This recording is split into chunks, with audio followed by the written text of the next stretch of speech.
Hello ಸ್ನೇಹಿತರೆ, Kannada mister info ಚಾನಲ್ಗೆ ನಿಮಗೆಲ್ಲರಿಗೂ ಸ್ವಾಗತ. ಇವತ್ತು ನಾನು ಎಕ್ಸ್ಪ್ಲೇನ್ ಮಾಡೋ ಮೂವಿ ಹೆಸರು ದ ವಿಸ್ಲರ್ ಅಂತ. ಈ ಮೂವಿ ಕೂಡ ಅತ್ಯಂತ ಭಯಾನಕವಾಗಿದೆ. ಈ ಮೂವಿ ಬಗ್ಗೆ ನಾನು ಹೇಳಲ್ಲ, ಎಂಡಲ್ಲಿ ನಿಮಗೇನೆ ಗೊತ್ತಾಗುತ್ತೆ ಇದು ಚೆನ್ನಾಗಿದೆಯಾ ಇಲ್ವಾ ಅಂತ. ಸೊ ಹಾಗಾದರೆ ಹೆಚ್ಚೇನು ಟೈಮ್ ವೇಸ್ಟ್ ಮಾಡದೆ ಸೀದಾ ಈ ಮೂವಿಯ ಕತೆ ಕಡೆಯೋಣ. ಸೊ ಮೂವಿ ಸ್ಟಾರ್ಟಿಂಗಲ್ಲಿ ನಮಗೆ ಒಂದು ಗ್ರಾಮದಲ್ಲಿರುವ ಒಬ್ಬ ವ್ಯಕ್ತಿನ ತೋರಿಸ್ತಾರೆ. ಅವನ ಹೆಸರು ವಿನ್ಸೆಂಟ್ ಅಂತ. ಅವನ ಹತ್ರ ಆಕ್ಚುಲಿ ತುಂಬಾ ಫಾರ್ಮ್ಸ್ ಇದೆ. ಹಾಗೆ ಅವನು ಆ ಊರಿನ ಮುಖ್ಯಸ್ಥ ಆಗಿದ್ದ. ಆ ದಿನ ರಾತ್ರಿ ಅವನು ಒಬ್ಬನೇ ಕುದುರೆ ಮೂಲಕ ತನ್ನ ಫಾರ್ಮ್ ಹತ್ತಿರ ಎಲ್ಲಾ ಕಡೆ ತಿರುಗ್ತಿರ್ತಾನೆ. ಆವಾಗ ಅವನಿಗೆ ಒಂದು ವಿಸಲ್ ಸೌಂಡ್ ಕೇಳಿ ಬರುತ್ತೆ. ಇವನ್ ಫಸ್ಟ್ಗೆ ಇಗ್ನೋರ್ ಮಾಡ್ತಾನೆ, ಆದ್ರೆ ಆಮೇಲೆ ಗೊತ್ತಾಗುತ್ತೆ ಅದೊಂದು ಭೂತ ಅಂತ.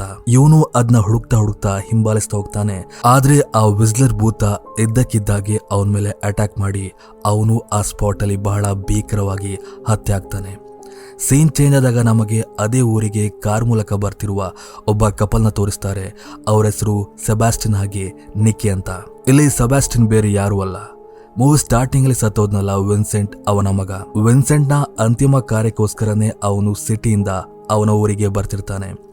ಹಾಗೆ ಇವರಿಬ್ಬರ ಮಧ್ಯೆ ಒಂದು ಕರಾಳವಾದ ಪಾಸ್ಟ್ ಇದೆ. ಅದೇನಪ್ಪ ಅಂದ್ರೆ, ಕೆಲವು ತಿಂಗಳ ಹಿಂದೆ ಅಷ್ಟೇ ಅವರಿಬ್ಬರ ಮಗಳು ಡ್ಯಾನಿಯಲ್ ಯಾವುದೋ ಒಂದು ಭೀಕರವಾದ ಘಟನೆಯಿಂದ ಸಾವನ್ನಪ್ಪಿದ್ಲು. ಆ ಸಾವಿಗೆ ಈ ನಿಕ್ಕಿಯೇ ಕಾರಣ ಅಂತ ಅವಳು ತನ್ನ ಮೇಲೆ ತಾನೇ ಬ್ಲೇಮ್ ಮಾಡ್ಕೊಂಡು ಯಾವಾಗಲೂ ಕೊರಗ್ತಿರ್ತಾಳೆ. ಈ ಸೇಬ್ ಅವನಿಗೆ ಕನ್ವಿನ್ಸ್ ಮಾಡೋಕೆ ಟ್ರೈ ಮಾಡ್ತಾನೆ. ಅವಳ ಆಯಸ್ಸು ಇದ್ದಿದ್ದು ಅಷ್ಟೇ, ನಮ್ಗೇನ್ ಮಾಡ್ಲಿಕ್ಕಾಗಲ್ಲ, ಅದನ್ನೆಲ್ಲ ಮರೆತು ಮುಂದೋಗುವಂತ.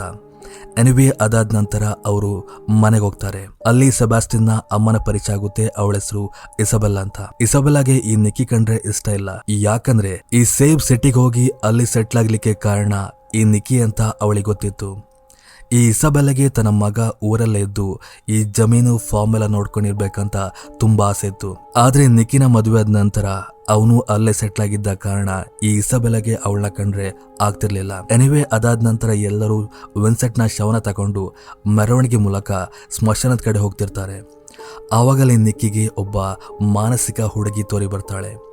ಅವಳೊಬ್ಳಿಗೆ ಮಾತ್ರ ಅನ್ಸುತ್ತೆ, ಆದ್ರೆ ಇವಳು ಅದ್ರ ಬಗ್ಗೆ ತಲೆ ಕೆಡಿಸ್ಕೊಳ್ಳದೆ ಸುಮ್ಮನಾಗ್ತಾಳೆ. ಎನಿವೆ ಅದಾದ ನಂತರ ರಾತ್ರಿ ಡಿನ್ನರ್ ಮಾಡ್ತಿರುವಾಗ ಈ ಇಸಬೆಲ್ಲಾ ಕೇಳ್ತಾಳೆ, ನೀವ್ಯಾಕೆ ತುಂಬಾ ಕಡಿಮೆ ಬಟ್ಟೆ ತಂದಿದ್ದೀರಂತ. ಅದಕ್ಕೆ ಸೇಬ್ ಹೇಳ್ತಾನೆ, ಹೇಗೂ ಅಪ್ಪ ತೀರಿ ಹೋಗಿದ್ದಾರೆ, ಇನ್ಮೇಲೆ ಇಲ್ಲಿರ್ಲಿಕ್ಕೆ ಏನು ಕೂಡ ಇಲ್ಲ, ಈ ಜಮೀನೆಲ್ಲ ಮಾರಿ ನಿಮ್ಮನ್ನ ಕರ್ಕೊಂಡು ಸಿಟಿಗೆ ಹೋಗ್ತೇವಂತ. ಅದನ್ನ ಕೇಳಿ ಇವಳಿಗೆ ಕೋಪ ಬರುತ್ತೆ. ಅವಳು ಹೇಳ್ತಾಳೆ, ನಿನ್ನನ್ನ ಓದ್ಲಿಕ್ಕಂತ ಸಿಟಿ ಕಳಿಸಿದ್ದು, ನೀ ನೋಡಿದ್ರೆ ಇದನ್ನೆಲ್ಲ ಮಾರಿ ಅಲ್ಲೇ ಹೋಗಿರು ಅಂತ ಹೇಳ್ತಿದ್ದಲ್ಲ. ಈ ಊರಿಗೆ ನಿನ್ನಪ್ಪ ಒಬ್ಬ ಮುಖ್ಯಸ್ಥ ಆಗಿದ್ದ. ಈ ಊರಿನ ಜನರೆಲ್ಲ ಅವನ್ನ ನಂಬ್ಕೊಂಡಿದ್ರು. ಬಟ್ ಇವಾಗ ಅವ್ರನ್ನೆಲ್ಲ ಕಾಪಾಡೋ ಜವಾಬ್ದಾರಿ ನಿನ್ ಮೇಲಿದೆ. ಅದಲ್ಲದೆ ಈ ಫಾರ್ಮ್ ಕೂಡ ತುಂಬಾ ಒಳ್ಳೆ ರೀತಿಲಿರ್ಬೇಕಂದ್ರೆ ನಾವೆಲ್ಲ ಇರ್ಲೇ ಇರ್ಬೇಕಂತ. ಅದಕ್ಕೆ ಸೇಬ್ ನಿರಾಕರಿಸ್ತಾನೆ. ಅವನು ಹೇಳ್ತಾನೆ, ನಾನಿಲ್ಲಿನ ಸುದ್ದಿ ಕೇಳಿದ್ದೆ, ಇಲ್ಲಿ ಯಾವುದೋ ಪ್ರಾಣಿ ಇದೆ ಎಲ್ಲರನ್ನ ಕೊಲ್ಲುತ್ತೆ ಅಂತ. ಅದಕ್ಕೆ ಇಸಬೆಲ್ಲಾ ಅವರಿಬ್ಬರನ್ನ ಹೊರ ಕರ್ಕೊಂಡೋಗಿ ದೂರದಲ್ಲಿರುವ ಒಂದು ಕಾಡನ್ನ ತೋರಿಸ್ತಾಳೆ. ಇದು ಊರಾದ್ರೆ ಆಚೆ ಕಾಡಿನ ಕಡೆ ಕಬಿಲೆ ಹೆಸರಿನ ಒಬ್ಬ ಜನಾಂಗದವರು ವಾಸವಾಗಿದ್ದಾರೆ. ಅವರು ಕೆಟ್ಟ ಕೆಟ್ಟ ಕಾರ್ಯವನ್ನೆಲ್ಲ ಮಾಡ್ತಿರ್ತಾರೆ. ಬ್ಲ್ಯಾಕ್ ಮ್ಯಾಜಿಕ್ ಮೂಲಕ ದೇವನ ಕರೆಯುವುದೆಲ್ಲ. ಹಾಗೆ ಅವರು ದೇವನ ಕರೆದು ಇಲ್ಲೆಲ್ಲ ಕೊಲೆ ಮಾಡಿಸ್ತಿದ್ದಾರೆ. ಈ ಫಾರ್ಮ್ನೆಲ್ಲ ಖಾಲಿ ಮಾಡಿಸಿ ಅವರ ವಶಕ್ಕೆ ಪಡ್ಕೋಬೇಕಂತ ಅವರು ಪ್ರಯತ್ನ ಪಡ್ತಿದ್ದಾರೆ. ಅದಕ್ಕೋಸ್ಕರ ವಿನ್ಸೆಂಟ್ ಕೂಡ ತುಂಬಾ ಪ್ರಯತ್ನ ಪಡ್ತಿದ್ದ. ಆದ್ರೆ ಅವನೇ ತೀರಿ ಹೋದ. ಇವಾಗ ನಿನ್ ಮೇಲಿದೆ ಅಂತ. ಅದನ್ನ ಕೇಳಿ ಸೇಬ್ಗೆ ಸ್ವಲ್ಪ ಬೇಜಾರಾಗುತ್ತೆ. ಹಾಗೆ ಅವನು ಒಪ್ಕೋತಾನೆ, ಇನ್ಮೇಲೆ ಇಲ್ಲೇ ಇರ್ತೇನಂತ. ಎನಿವೆ ಆ ರಾತ್ರಿ ನಿಕ್ಕಿಯಾಗಿ ಸೇಬ್ ಬೆಡ್ರೂಮ್ ಅಲ್ಲಿ ಮಲಗಿದ್ದಾಗ ಅಲ್ಲಿ ಜಾನು ಬರ್ತದೆ. ಈ ಜಾನು ಬೇರೆ ಯಾರು ಅಲ್ಲ, ಆ ಮನೆಯ ಪೆಟ್ ಡಾಗ್. ಈ ನಿಕ್ಕಿಗೆ ತುಂಬಾ ಹತ್ರವಾಗಿತ್ತು. ನಿಕ್ಕಿ ನಿದ್ದೆ ಮಾಡದೆ ಅದರೊಟ್ಟಿಗೆ ಆಡ್ತಿರುವಾಗ ಅವಳಿಗೆ ಮನೆ ಹೊರಗೆ ಯಾರೊಬ್ಬರು ನಿಂತು ಏನೋ ಮಾಡ್ತಿರುವಾಗೆ ತೋರಿ ಬರುತ್ತೆ. ನೋಡಿದ್ರೆ ಅದು ಪೆಟ್ರ ಆಗಿದ್ಲು. ಈ ಪೆಟ್ರ ಬಗ್ಗೆ ನಿಮ್ಗೆ ಹೇಳಿಲ್ಲಲ್ಲ, ಈ ಪೆಟ್ರ ಆಕ್ಚುಲಿ ಆ ಮನೆಯ ಮೇಡ್ ಆಗಿದ್ಲು. ಆಕ್ಚುಲಿ ಪೆಟ್ರ ಆ ರಾತ್ರಿ ಫಾರ್ಮ್ ಹೊರಗಡೆ ಒಂದು ವಿಚಿತ್ರವಾದ ಮೂರ್ತಿ ಇರುವ ಕಟ್ಟಿಗೆ ರೀತಿಯೆಲ್ಲ ಮಾಡಿ ಅದಕ್ಕೆ ಬೆಂಕಿ ಕೊಡ್ತಿದ್ಲು. ಈ ನಿಕ್ಕಿ ಕ್ಯೂರಿಯಾಸಿಟಿಲಿ ಹೋಗಿ ಕೇಳ್ತಾಳೆ ಏನಿದೆಲ್ಲ ಅಂತ. ಅದಕ್ಕೆ ಇವಳು ಹೇಳ್ತಾಳೆ, ಇಲ್ಲೆಲ್ಲ ನೀನು ಇಷ್ಟೊತ್ತಿಗೆ ಬರಬಾರ್ದು, ಸೀದಾ ಮನೆಗೆ ಹೋಗಿ ಮಲ್ಕು ಅಂತ. ಈ ಪೆಟ್ಟ ಸೀದಾ ಕಾಡೊಳಗೆ ಓಡಿ ಹೋಗ್ತಾಳೆ. ಬಟ್ ನಿಕ್ಕಿ ಮಾತ್ರ ಮನೆಗೆ ಹೋಗದೆ ಅವಳು ಫಾರ್ಮ್ ಹತ್ತಿರ ಈ ಜಾನು ನಾಯೊಟ್ಟಿಗೆ ತಿರುಗಲಿಕ್ಕೆ ಸ್ಟಾರ್ಟ್ ಮಾಡ್ತಾಳೆ. ಆವಾಗ ಮೂವಿ ಸ್ಟಾರ್ಟಿಂಗ್ ಅಲ್ಲಿ ಕೇಳಿ ಬಂದಿತ್ತಲ್ಲ, ಅದೇ ವಿಸಲ್ ಸೌಂಡ್ ಅವಳಿಗೆ ಕೇಳಿ ಬರುತ್ತೆ. ಈ ಜಾನು ನಾಯಿ ಒಂದು ಕ್ಯೂರಿಯಾಸಿಟಿಲಿ ಸೀದಾ ಫಾರ್ಮ್ ಒಳಗೆ ಓಡಿ ಹೋಗುತ್ತೆ. ಹಾಗೆ ಅದು ಮಿಸ್ ಆಗಿ ಬಿಡುತ್ತೆ. ಈ ನಿಕ್ಕಿ ಅದನ್ನ ಎಲ್ಲ ಕಡೆ ಹುಡುಕ್ತಾಳೆ. ಬಟ್ ಅವಳಿಗೆ ಅಲ್ಲಿ ದೇವದ ಎಕ್ಸ್ಪೀರಿಯನ್ಸ್ ಆದ ಕಾರಣ ಹೆದರ್ಕೊಂಡು ಮನೆಗೆ ಹೋಗ್ತಾಳೆ. ಅದರ ನೆಕ್ಸ್ಟ್ ಡೇ ಸೀದಾ ಹೋಗಿ ಅವಳು ಪೆಟ್ರ ಹತ್ರ ಮಾತಾಡ್ತಾಳೆ. ಜಾನು ಹೀಗೆ ಕಾಡೊಳಗೆ ಹೋಗಿದೆ, ಅದು ಮಿಸ್ ಆಗಿದೆ ಅಂತ. ಬಟ್ ಅವಳು ತಲೆ ಕೆಡಿಸ್ಕೊಳ್ಳೋದಿಲ್ಲ. ಆಮೇಲೆ ನಿಕ್ಕಿ ಕೇಳ್ತಾಳೆ, ರಾತ್ರಿಯಲ್ಲಿ ನೀನು ಏನು ಮಾಡ್ತಿದ್ದೆ ಅಂತ. ಅದಕ್ಕೆ ಪೆಟ್ರಾ ಹೇಳ್ತಾಳೆ, ನಾನು ಆ್ಯಕ್ಚುಲಿ ಈ ಫಾರ್ಮ್ನ ಕಬಿಲೆ ಜನರು ಕರೆಯುವ ದೆವ್ವಗಳಿಂದ ಬಚಾವ್ ಮಾಡ್ತಿದ್ದೆ ಅಂತ. ನಾನು ಒನ್ ಟೈಮಲ್ಲಿ ಕಬಿಲೆ ಗ್ರೂಪಲ್ಲಿ ಕೂಡ ಇದ್ದೆ, ಆದರೆ ನಾನು ಅದನ್ನೆಲ್ಲ ಬಿಟ್ಟು ಇಲ್ಲಿಗೆ ಬಂದು ಈ ಫಾರ್ಮ್ನ ಅವರಿಂದ ಕಾಪಾಡ್ತಿದ್ದೇನಂತ ಹೇಳಿ ಸುಮ್ಮನಾಗ್ತಾಳೆ. ಅನಂತರ ನಿಕ್ಕಿ ಈ ಜನನ ಹುಡ್ಕೊಂಡು ಮತ್ತೆ ಪುನಃ ಫಾರ್ಮ್ಗೆ ಹೋಗ್ತಾಳೆ. ಹೀಗೆ ಹುಡುಕ್ತಾ ಅವಳು ಆ ಕಬಿಲೆ ಜನಾಂಗದವರು ವಾಸವಾಗಿದ್ದಾರಲ್ಲ ಆ ಒಂದು ಪ್ಲೇಸ್ಗೆ ಹೋಗ್ತಾಳೆ. ಅವಳಲ್ಲಿ ನೋಡ್ತಾರೆ, ಅಲ್ಲಿದ್ದ ಸುಮಾರು ಜನರು ಯಾವುದೋ ಒಂದು ಹುಡುಗಿ ಮೇಲೆ ದೆವ್ವನ ಕರೆಸಿ ಮಾತಾಡ್ತಿದ್ರು. ಆಕ್ಚುಲಿ ಆ ದೆವ್ವ ಬಂದ ಹುಡುಗಿ ಈ ಕಡೆ ದೂರದಿಂದ ಕದ್ದು ನೋಡ್ತಿದ್ದ ನಿಕ್ಕಿನ ನೋಡಿ ಒಂದು ಮಾತನ್ನು ಹೇಳ್ತಾಳೆ. ಆ ಮಾತು ಕೇಳಿ ಇವಳಿಗೆ ಶಾಕ್ ಆಗುತ್ತೆ. ಯಾಕಂದ್ರೆ ಆ ಹುಡುಗಿ ಮೇಲೆ ಬಂದಿದ್ದ ದೆವ್ವ ಬೇರೆ ಯಾರ್ದು ಅಲ್ಲ, ಸತ್ತೋಗಿದ್ಲಲ್ಲ ನಿಕ್ಕಿಯ ಮಗಳು ಡ್ಯಾನಿದು. ಆ ಹುಡುಗಿ ಮೇಲೆ ಬಂದಿದ್ದ ದೆವ್ವ ಹೇಳುತ್ತೆ, ಮಮ್ಮಿ ಇಲ್ಯಾಕೆ ಬಂದೆ, ಇಲ್ಲಿ ನೀನು ಬರಬಾರ್ದು, ವಾಪಸ್ ಹೋಗುವಂತ. ಅದನ್ನ ಹೇಳಿದ ಕೂಡಲೇ ಆ ಕಬಿಲೆ ಜನಾಂಗದವರ ಎಲ್ಲರ ಗಮನ ಈ ನಿಕ್ಕಿ ಮೇಲೆ ಹೋಗುತ್ತೆ. ಹಾಗೆ ಅವರೆಲ್ಲರೂ ಅವಳನ್ನ ಅಟ್ಟಿಸ್ಕೊಂಡು ಹೋಗ್ತಾರೆ. ಇವಳು ಗಾಬರಿಲಿ ಅದೇ ಕೂಡಲೇ ಅಲ್ಲಿಂದ ತಪ್ಪಿಸ್ಕೊಂಡು ಹೋಗ್ತಾಳೆ. ದಾರಿಲಿ ಹೋಗ್ತಿರುವಾಗ ಅವಳ ಮೈಂಡ್ ಅಲ್ಲಿ ಒಂದೇ ಒಂದು ಪದ ಓಡ್ತಿತ್ತು, ತನ್ನ ಮಗಳ ಆತ್ಮ ಆ ಹುಡುಗಿ ಮೇಲೆ ಬಂದಿದ್ದು ನಿಜನ, ನನ್ನ ಮಗಳ ಆತ್ಮ ಈ ಭೂಮಿ ಮೇಲೆ ಬಂದಿದ್ಯಂತ ಅವಳಿಗೆ ಒಂಥರ ಕ್ಯೂರಿಯಾಸಿಟಿ ಉಂಟಾಗುತ್ತೆ. ಆ ಹೊತ್ತಿಗೆ ಅಲ್ಲಿ ಸೇಬ್ ಜನರನ್ನ ಕರ್ಕೊಂಡು ಈ ನಿಕ್ಕಿನ ಕಾಪಾಡ್ಕೊಂಡು ಸೀದಾ ಮನೆಗೆ ಹೋಗ್ತಾನೆ. ಮನೆಗೋದಂತರ ನಿಕ್ಕಿ ಆಗಿದ್ನೆಲ್ಲ ಎಕ್ಸ್ಪ್ಲೇನ್ ಮಾಡ್ತಾಳೆ ಸೇಬ್ ಹತ್ತಿರ. ಬಟ್ ಸೇಬ್ ಮಾತ್ರ ಅದನ್ನೆಲ್ಲ ನಂಬಲ್ಲ. ನನ್ನ ಮಗಳ ಆತ್ಮ ಬರೋದು ಇದೆಲ್ಲ ನಿಜವಾಗ್ಲೂ ಸಾಧ್ಯವಿಲ್ಲ, ನೀ ಸುಮ್ಮನೆ ಅದ್ರ ಬಗ್ಗೆ ಡೀಪ್ ಆಗಿ ಥಿಂಕ್ ಮಾಡ್ತಿದ್ಯಾ, ಅದನ್ನೆಲ್ಲ ಮರ್ತು ಬಿಡುವಂತ. ಬಟ್ ನಿಕ್ಕಿಗೆ ತನ್ನ ಮಗಳ ಆತ್ಮದೊಟ್ಟಿಗೆ ಮಾತಾಡ್ಬೇಕಂತ ತುಂಬಾ ಆಸೆ ಇತ್ತು. ಅದಾದ ನಂತರ ನಿಕ್ಕಿ ಸೀದಾ ಪೆಟ್ರಾ ಹತ್ತಿರ ಹೋಗಿ ಆಗಿದ್ನೆಲ್ಲ ಎಕ್ಸ್ಪ್ಲೇನ್ ಮಾಡ್ತಾಳೆ. ಅದನ್ನ ಕೇಳಿ ಅವಳಿಗೆ ಶಾಕ್ ಆಗುತ್ತೆ. ಆ ರೀತಿ ರೀಚಲ್ ನೀ ಎಲ್ಲ ನೋಡ್ಬಾರ್ದು, ಒಂದ್ ವೇಳೆ ನೋಡಿದ್ರೆ ಆ ಆತ್ಮ ನಿನ್ನ ಹಿಂದೆನೆ ಬರುತ್ತೆ ಅಂತ. ಆಗ ನಿಕ್ಕಿ ಹೇಳ್ತಾಳೆ, ನಂಗೆ ನನ್ನ ಮಗಳ ಆತ್ಮದೊಟ್ಟಿಗೆ ಮಾತಾಡ್ಬೇಕು, ನೀನ್ ಮಾತಾಡ್ಸ್ತೆ ಅಂತ. ಅದಕ್ಕೆ ಪೆಟ್ರಾ ಹೇಳ್ತಾಳೆ, ಅದು ಅಸಾಧ್ಯ. ಒಂದ್ ವೇಳೆ ಆ ಕಾರ್ಯ ಅಪೂರ್ಣ ಆದ್ರೆ ಯಾವ್ದಾದ್ರು ಒಂದು ಆತ್ಮ ಜಾಗೃತಗೊಳ್ಳುತ್ತೆ, ಅದು ನಮ್ಮನ್ನೆಲ್ಲ ಕೊಂದಾಗುತ್ತೆ, ಇದು ಸಾಧ್ಯ ಇಲ್ಲ ಅಂತ ಅವಳನ್ನ ಅಲ್ಲಿಂದ ಕಳಿಸಿ ಬಿಡ್ತಾಳೆ. ನಿಕ್ಕಿಗೆ ಆತ್ಮದೊಟ್ಟಿಗೆ ಮಾತಾಡಲೇಬೇಕಾಗಿತ್ತು. ಅದಕ್ಕೋಸ್ಕರ ಅವಳು ಮತ್ತೆ ಪುನಃ ಕಬಿಲೆಯವರಿದ್ದಾರಲ್ಲ ಅಲ್ಲಿ ಹೋಗ್ತಾಳೆ. ಅಲ್ಲಿನ ಮುಖ್ಯಸ್ಥರೊಟ್ಟಿಗೆ ಮಾತಾಡ್ತಾಳೆ. ಹೀಗೆ ನನ್ನ ಮಗಳ ಆತ್ಮದೊಟ್ಟಿಗೆ ಮಾತಾಡ್ಬೇಕು, ನೀವು ಹೆಲ್ಪ್ ಮಾಡ್ಬೇಕು, ನಾನು ಹಣ ಕೊಡ್ತೇನಂತ. ಆದ್ರೆ ಅವರು ನಿರಾಕರಿಸ್ತಾರೆ. ಆತ್ಮನ್ನು ಕರೆಯುವ ಒಬ್ಬ ಹುಡುಗಿ ಸತ್ತೋಗಿದ್ದಾಳೆ, ಇನ್ಮೇಲೆ ನಾವು ಇದನ್ನೆಲ್ಲ ಮಾಡಲ್ಲ ಅಂತ ಅವಳನ್ನ ಅಲ್ಲಿಂದ ಕಳಿಸಿ ಬಿಡ್ತಾಳೆ. ಆವಾಗ ಅದೇ ಜನಗದ ಒಬ್ಬ ವ್ಯಕ್ತಿ ಲಾರೆನ್ಸ್ ಅಂತ ಅವನ ಹೆಸರು, ಅವನ್ ಬಂದು ಇವಳಿಗೆ ಹೇಳ್ತಾಳೆ, ನನ್ನ ಮಗಳು ಜೆನ್ನಿ ಅಂತಿದ್ದಾಳೆ, ಅವಳು ಆತ್ಮನೆಲ್ಲ ಕರೀತಾಳೆ, ಬೇಕಾದ್ರೆ ನಿನ್ನ ಮಗಳ ಆತ್ಮನ ಅವಳ ಮೂಲಕ ಕರೆಸ್ತೇನೆ, ನೀನ್ ಮಾತಾಡ್ಬೋದಂತ. ಅದಕ್ಕೆ ಬದಲಾಗಿ ನನಗೆ ಹಣ ಕೊಡ್ಬೇಕಂತ. ಸರಿ ಅಂತ ಅವರಿಬ್ಬರು ಕೂಡ ಒಂದು ಒಪ್ಪಂದದ ಮೇರೆಗೆ ಒಪ್ಕೋತಾರೆ. ಹಾಗೆ ಲಾರೆನ್ಸ್ ಹೇಳ್ತಾನೆ, 2 ದಿನ ಆದ ನಂತರ ಈ ಕಾಡಿನ ಆಚೆರುವ ಒಂದು ಗುಹೆ ಹತ್ತಿರ ನೀನ್ ಬಾ, ಅಲ್ಲಿ ನಾವೆಲ್ಲ ಕಾರ್ಯವನ್ನು ಮಾಡ್ತೇವೆ ಅಂತ. ಇವಳಿಗೆ ತುಂಬ ಖುಷಿ ಆಗುತ್ತೆ. ಅಂತೂ ಮಗಳ ಆತ್ಮದೊಟ್ಟಿಗೆ ಮಾತಾಡುವ ಚಾನ್ಸ್ ಸಿಕ್ಕಿತು ಅಂತ ಅದೇ ಖುಷಿಲಿ ಮನೆಗೆ ಹೋಗ್ತಾಳೆ. ಅಲ್ಲಿ ಸೇಬ್ ಆ್ಯಕ್ಚುಲಿ ತನ್ನ ಊರಿನ ಜನರನ್ನೆಲ್ಲ ಒಟ್ಟುಗೂಡಿಸಿ ಯಾರನ್ನೋ ಕೊಲ್ಲೋಕೆ ರೆಡಿಯಾಗಿದ್ದ. ಯಾಕಂದರೆ ಅವನಿಗೆ ಒಂದು ವಿಷಯ ಗೊತ್ತಾಗಿತ್ತು.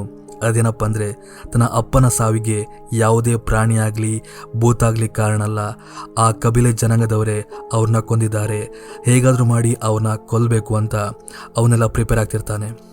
ಅದಾದ ನಂತರ ಈ ನಿಕ್ಕಿ ಸೀದಾ ಪೆಟ್ರಾ ಹತ್ತಿರ ಹೋಗಿ, ಈ ಕಬಿಲೆ ಜನಾಂಗದವರು ಇಲ್ಲಿವರೆಗೆ ತುಂಬಾ ಆತ್ಮಗಳನ್ನ ಕರೆದಿದ್ದಾರಲ್ಲ, ಅವರು ಕರೆದಂತ ಅತ್ಯಂತ ಭಯಾನಕವಾದ ಆತ್ಮ ಯಾವುದಂತ.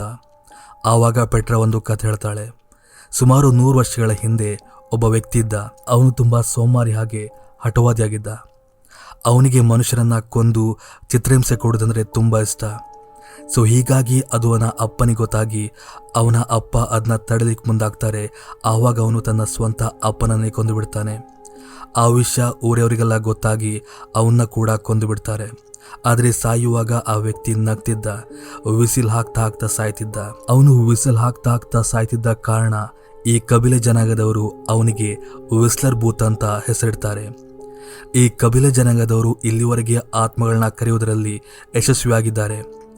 ಒಂದ್ ವೇಳೆ ಆತ್ಮ ಕರೆಯುವ ಆ ಒಂದು ಕಾರ್ಯ ಅಪೂರ್ಣ ಆದ್ರೆ ಆ ವಿಸ್ಲರ್ ಎಚ್ಚರಗೊಳ್ತಾನೆ, ಅವನ್ ಬಂದು ಎಲ್ಲರನ್ನ ಕೊಲ್ತಾನಂತ ಆ ಒಂದು ಸ್ಟೋರಿ ಹೇಳಿ ಅವಳಲ್ಲಿಂದ ಹೋಗ್ತಾಳೆ. ಕೊನೆಗೂ ನಿಕ್ಕಿಗೆ ತನ್ನ ಮಗಳ ಆತ್ಮವನ್ನ ಕರೆಯುವ ದಿನ ಬರುತ್ತೆ. ಅವಳು ಬಹಳ ಖುಷಿಯಿಂದನೇ ಆ ಗುಹೆ ಹತ್ತಿರ ಹೋಗ್ತಾಳೆ. ಅಲ್ಲಿ ಜೆನಿ ಹಾಗೆ ಲಾರೆನ್ಸ್ ಇದ್ದಿರ್ತಾರೆ. ಲಾರೆನ್ಸ್ ಒಂದು ರೇಖೆನ ಎಳೆದು ಅವನು ಹೇಳ್ತಾನೆ, ಪ್ರೊಸೆಸ್ ಸ್ಟಾರ್ಟ್ ಆದ್ಮೇಲೆ ಯಾವುದೇ ಕಾರಣಕ್ಕೂ ನಾವು ಈ ರೇಖೆ ದಾಟಿ ಆ ಕಡೆ ಹೋಗ್ಬಾರ್ದಂತ. ಇವಳು ಕೂಡ ಒಪ್ಕೋತಾಳೆ. ಹಾಗೆ ಪ್ರೊಸೆಸ್ ಸ್ಟಾರ್ಟ್ ಆಗುತ್ತೆ. ಜೆನ್ನಿ ಮೇಲೆ ಡ್ಯಾನಿಯ ಆತ್ಮ ಬರುತ್ತೆ. ಡ್ಯಾನಿಯ ಆತ್ಮ ಮಾತಾಡುವುದನ್ನ ಕಂಡು ನಿಕ್ಕಿಗೆ ತುಂಬಾ ಖುಷಿ ಆಗುತ್ತೆ. ಆಗ ಡ್ಯಾನಿಯ ಆತ್ಮ ಹೇಳುತ್ತೆ, ಅಮ್ಮ ನೀವ್ಯಾಕೆ ಇಲ್ಲಿ ಬಂದ್ರಿ, ಇವು ಕೂಡಲೇ ಇಲ್ಲಿಂದ ಹೋಗಿ ಅಂತ. ಆ್ಯಂಡ್ ಇವಳು ನಿಕ್ಕಿ ಹೆದರ್ಕೊಂಡು ಅವಳಿಗೆ ಗೊತ್ತಿಲ್ಲದಾಗೆ ಆ ರೇಖೆನ ಪಾಸಾಗಿ ಆಚೆ ಹೋಗ್ತಾಳೆ. ಹಾಗೆ ಇದ್ದಕ್ಕಿದ್ದಾಗೆ ಅಲ್ಲಿ ವಿಸ್ಲರ್ನ ಆತ್ಮ ಬರುತ್ತೆ. ನಾನು ಮೊದಲೇ ಹೇಳಿದ್ದೆ, ವಿಸ್ಲರ್ನ ಆತ್ಮ ಒಂದ್ಸಲ ಎಚ್ಚರವಾದರೆ ಅದು ಎಲ್ಲರನ್ನ ಕೊಲ್ಲುತ್ತೆ ಅಂತ. ಸೊ ಅದು ಅಲ್ಲಿದ್ದ ಜೆನ್ನಿಯ ದೇಹವನ್ನು ಸೇರಿಕೊಂಡು ಮೊದಲಿಗೆ ಲಾರೆನ್ಸ್ನ ಕೊಂದು ನಂತರ ನಿಕ್ಕಿನ ಅಟ್ಟಿಸ್ಕೊಂಡು ಹೋಗುತ್ತೆ. ಈ ನಿಕ್ಕಿ ಹೇಗೂ ಮಾಡಿ ಸೀದಾ ಮನೆಗೆ ಹೋಗ್ತಾಳೆ. ಅಲ್ಲಿ ಸೇಬ್ ಆ ಕಬಿಲೆ ಜನಾಂಗದವರನ್ನ ಕೊಲ್ಲೋಕ್ಕೋಸ್ಕರ ಎಲ್ಲವನ್ನ ಪ್ರಿಪೇರ್ ಮಾಡ್ಕೋತಿದ್ದ. ಈ ನಿಕ್ಕಿ ಅವನಿಗೆ ಕನ್ವಿನ್ಸ್ ಮಾಡ್ತಾಳೆ ಇದಕ್ಕೆಲ್ಲ ಕಾರಣ ವಿಸ್ಲರ್ನ ಆತ್ಮ ಹೊರತು ಕಬಿಲೆ ಜನಾಂಗದವರಲ್ಲ ಅಂತ. ಬಟ್ ಅವನು ಕೇಳೋದಿಲ್ಲ. ಸೊ ಬೇರೆ ದಾರಿ ತೋರದೆ ಪೆಟ್ರಾ ಹತ್ರ ಹೋಗ್ತಾಳೆ. ಅಲ್ಲವಳಿಗೆ ಒಂದು ಶಾಕ್ ಆದಿರುತ್ತೆ. ಯಾಕಂದರೆ ಅಲ್ಲಿ ಪೆಟ್ರಾ ಆತ್ಮವನ್ನು ಕರೆಯುವ ಕೆಲಸವನ್ನೆಲ್ಲ ಮಾಡ್ತಿರ್ತಾಳೆ. ಆ್ಯಂಡ್ ಅವಳಿಗೆ ಗೊತ್ತಾಗುತ್ತೆ ಈ ವಿಸ್ಲರ್ನ ಆತ್ಮನ ಸ್ಟಾರ್ಟಿಂಗಲ್ಲಿ ಕರೆದಿದ್ದು ಬೇರೆ ಯಾರೂ ಅಲ್ಲ. ಎಸ್, ಮೂವಿ ಸ್ಟಾರ್ಟಿಂಗಲ್ಲಿ ವಿನ್ಸೆಂಟ್ನ ಕೊಂದಿದ್ದು ಆ ವಿಸ್ಲರ್ ಆತ್ಮ, ಆದರೆ ಅದನ್ನ ಕರೆದಿದ್ದು ಇದೇ ಪೆಟ್ರಾ. ಮೂವಿ ಸ್ಟಾರ್ಟಿಂಗಲ್ಲಿ ನಾ ಹೇಳಿದ್ದೆ ಈ ಪೆಟ್ರಾ ಕಬಿಲೆ ಜನಾಂಗಕ್ಕೆ ಸೇರಿದವಳಂತ.